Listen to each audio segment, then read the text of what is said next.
साथ मंच साझा किए और भीड़ को देखते हुए अखिलेश यादव गदगद हो गए और जैसे कहा कि ये इंडिया गठबंधन की जीत आज ही दिख रही है। तो क्या कहना चाहेंगे इसमें? देखिए, ये तो चंद पल की खुशी उनको जो मिलनी थी, बस उसी चंद पल की खुशियों को समेट करके वो चले गए हैं। और यदि इस बात को कहें कि उनको पूरा आभास है कि वो जीत रहे हैं, तो बस अपने ही मन को स्वयं से ही जीत रहे हैं।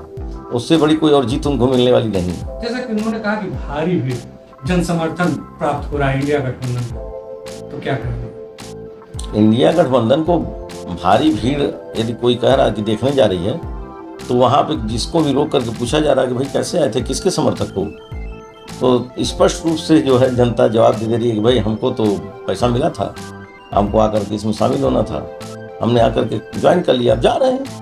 क्योंकि वो 20 सभा से उठ करके चल देते हैं, जो वो कौन रहते हैं? वो ऐसे ही लोग रहते हैं कि जिनको केवल चेहरा पर दिखलाना रहता है। आए, अपना चेहरा दिखाया और बस उनको जो पैसा मिला तो उससे काम हो गया, अपना चल दिए। उससे भीड़ जुटा रहे हैं वो लोग। प्रियंका गांधी ने भी संबोधित किया लोगों को और भीड़ देखा के वो भी खुश हुई और उन्होंने कहा कि किसानों की आय तो दुगनी नहीं हुई, जस की तस रह गई है। जैसे कि मोदी सरकार ने कहा था कि किसानों की आय दुगनी कर दी है।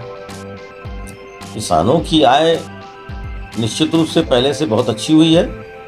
इतनी योजनाएं किसानों के लिए सरकार ने दे दी, फसल बीमा योजना, हर प्रकार की योजना जो किसान को दे दी है। गांव-गांव में बिजली पहुंचा दी गई, गांव-गांव में नल लगा दिए गए, सबके घर में पक्के घर बनवा दिए गए और शौचालय बनवा दिए गए।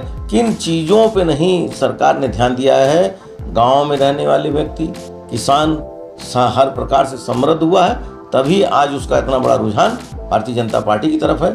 ये विपक्ष का भी मतलब का अपोजिशन का आरोप लगाना कि किसान की आय दुगनी नहीं हुई। हर चीज़ का दाम किसान को उचित मूल्य पर दिलाने के लिए सरकार प्रतिबद्ध रहती है, हर प्रकार की योजनाओं को लगाती है। समय समय पे सरकार के द्वारा खरीदे गए अनाज पे सरकार खुद से अपना मैक्सिमम प्राइस जो है घोषित करती है, अधिक से अधिक मूल्य दे करके सरकार जो है उन किसानों की फसल को खरीदती है। सरकार की तरफ से दिए गए योजनाओं से किसान तो इतना खुश है कि उसका पूरा रुझान भारतीय जनता पार्टी की तरफ है। कहा यह जाता है युवाओं को जोड़ने के लिए अखिलेश यादव का जोड़ लगा चुके हैं, इंडिया गठबंधन भी जोड़ लगा। और उन्होंने कहा कि उत्तर प्रदेश में जितनी परीक्षाएं होती हैं वो पेपर लीक हो जाते हैं, ये पेपर लीक कराए जाते हैं, खुद नहीं लीक होते हैं। बिल्कुल ठीक कहा उन्होंने। ये पेपर का जो लीक कराने का काम है, ये अपोजिशन वाले ही सरकार की छवि खराब करने के लिए स्वयं से कराते हैं। उसमें विपक्षी सारे दल एकजुट रहते हैं कि इस सरकार की बदनामी कराने के लिए कुछ ऐसा उपाय, कुछ प्रोपेगेंडा कर दो, कुछ ऐसे आपराधिक प्रकृति के जो है स्वभाव वाले लोग मिल करके सरकार के खिलाफ षड्यंत्र करके पेपर को लीक कराने का काम कर देते हैं। लेकिन उसके बावजूद भी सरकार प्रतिबद्ध रहती है, अपने दृढ़ निश्चय रहती है कि यदि कोई पेपर होने में लीक हुआ है तो उसके बाद पुनः उस पेपर को कराया जाएगा और जो भी छात्र जहां कहीं भी जा रहा था पेपर देने, दोबारा से जब वो जाएगा तो उसको पूरा किराया भाड़ा कुछ भी नहीं लगना है, निःशुल्क जो है उसकी परीक्षा दोबारा से करवाई जाएगी। यदि ऐसा होता कि सरकार ही पेपर लीक कराती तो दोबारा से परीक्षा क्यों कराती? सरकार तो दोबारा भी करी, दोबारा आकर के परीक्षा दो। एकदम जो स्पष्ट रूप से ये साफ है कि सरकार खुद से चाह रही है कि होनहार बच्चे आगे आए और देश की जो है अर्थव्यवस्था को मजबूत करें, देश की बागडोर को संभालें, आगे बढ़ाएं देश को। हर वर्ग के लोग हर जगह जा करके हर चीज़ से संतुष्ट हैं। ये पेपर लीक कराने का मामला तो ये स्वयं ये खुद ही करते हैं विपक्ष वाले, और उसके बाद उसका जो है ठीकरा सरकार की तरफ फोड़ देते हैं। एक गंभीर आरोप इसमें भी लगाए हैं कि योगी सरकार तो और अपराधियों के ऊपर बुलडोजर चलाते हैं, लेकिन पेपर लीक जो कराते हैं उनके ऊपर अभी तक कोई बुलडोजर का कार्रवाई नहीं की। देखिए, ऐसा कुछ नहीं है। एकदम पारदर्शिता के साथ सरकार हर बार जब भी पेपर होते हैं पूरी पारदर्शिता के साथ सारी व्यवस्थाओं को करती है, और पेपर जो लीक कराते हैं उन लोगों के ऊपर जब आरोप सिद्ध हो जाता है तो निश्चित रूप से उनके ऊपर भी कार्रवाई होती है।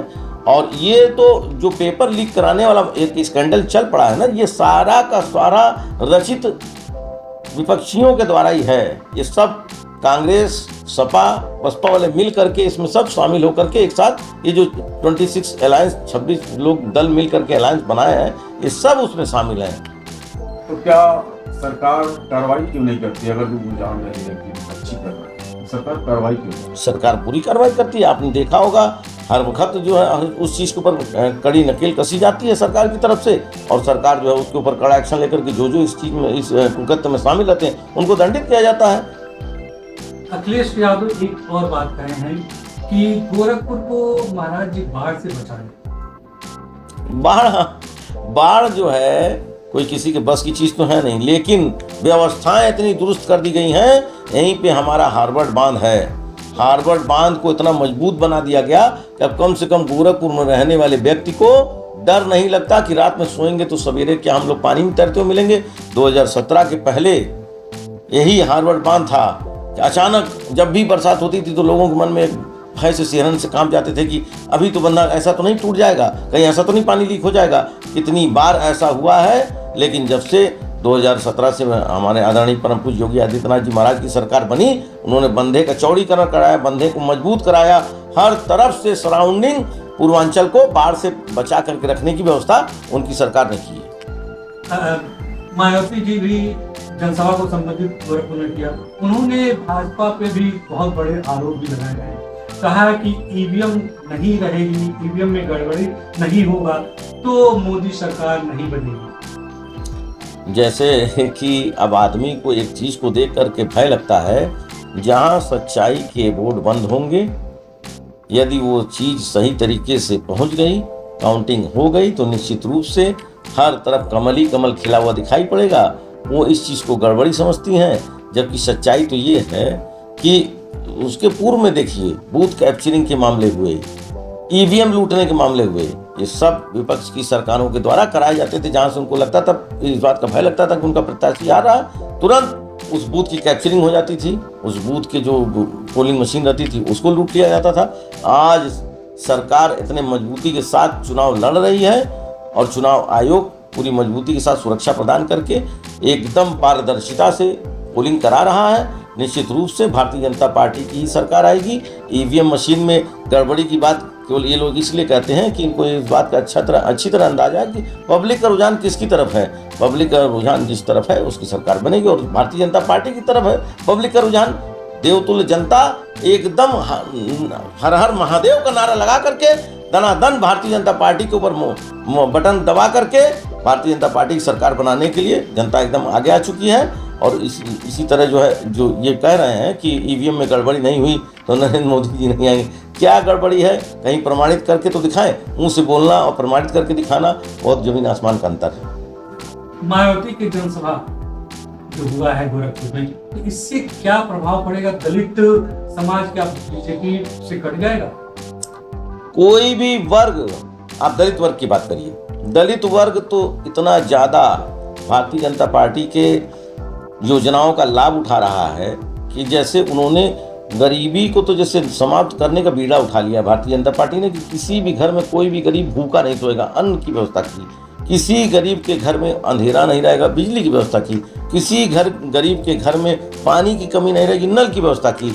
किसी गरीब घर का बच्चा शिक्षा नहीं पाए, ऐसा भी नहीं, शिक्षा की भी व्यवस्था की।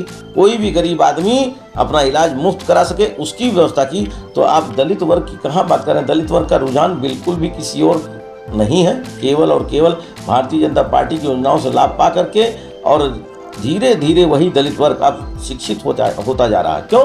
सरकार ऐसी योजनाएं ला रही है कि बच्चे पढ़ रहे हैं, अब घर में अन्न भी रह रहा है, किसी को भूखे नहीं सोना है, बिजली भी है, रात में बच्चे पढ़ें, दिन में अगर गर्मी है तो कम से कम पंखा चला सकें, जो भी साधन उपयोग कर सकें, हर चीज़ की व्यवस्था जब सरकार कर रही है तो दलित का वोट कहीं किधर भी जाने वाला नहीं है। ये केवल इनकी मुंह जवानी वाली बातें हैं कि मैं 2 जबान ऐसा बोल दूं कि लोग भ्रमित हो जाएं। मनोबल तोड़ने वाला जो काम ये कर रहे हैं, मनोबल कहीं भी किसी भी रूप से टूट नहीं रहा, मनोबल निश्चित रूप से प्रबल होता चला जा रहा है। और अब की बार ऐतिहासिक वोटों से जीत गोरखपुर शहर की रवि किशन जी को मिलेगी।